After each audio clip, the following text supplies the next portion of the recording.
আসসালামু আলাইকুম রহমতুল্লাহ।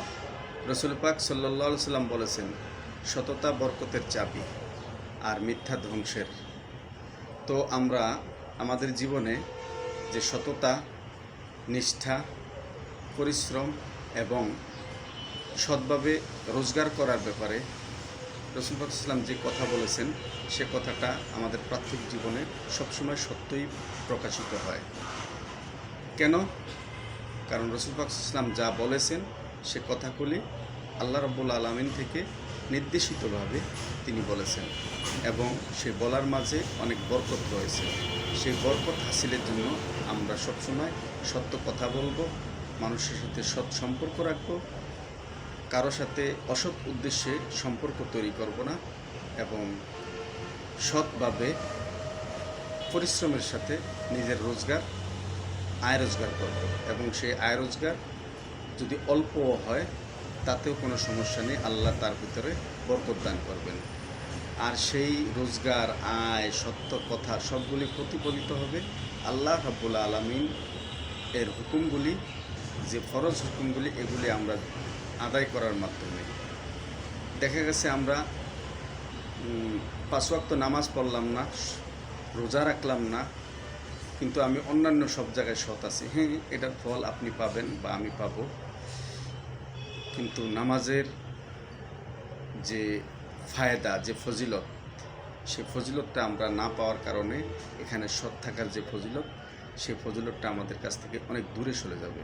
এজন্য আমাদেরকে নেক আমলের সাথে সাথে সততা, নিষ্ঠা এবং সত্য কথা, সত্য রোজগার, মানে অর্থাৎ নেক রোজগার, হালাল পথে রোজগার, এগুলি করলে আল্লাহ রাব্বুল আলামিন আমাদেরকে এর থেকে বরকত দান করবেন। আর মিথ্যা, মানুষকে ধোঁকা দেওয়া, মানুষের সাথে মিথ্যা কথা বলা, মিথ্যা প্ররোচনা দেওয়া, মানুষের সাথে মুনাফিকি করা, এগুলি হলো মিথ্যার অন্তর্ভুক্ত। এই মুনাফিকি, ধোঁকা দিয়ে মানুষের থেকে অনেক কিছু করা যায়, ইনকাম করা যায়, টাকা আয় করা যায়, কিন্তু এর থেকে তার বিপরীত যে ক্ষতির পরিমাণ বেশি, সেটা আমরা দুনিয়ার মানুষ সহজে বুঝতে পারি না।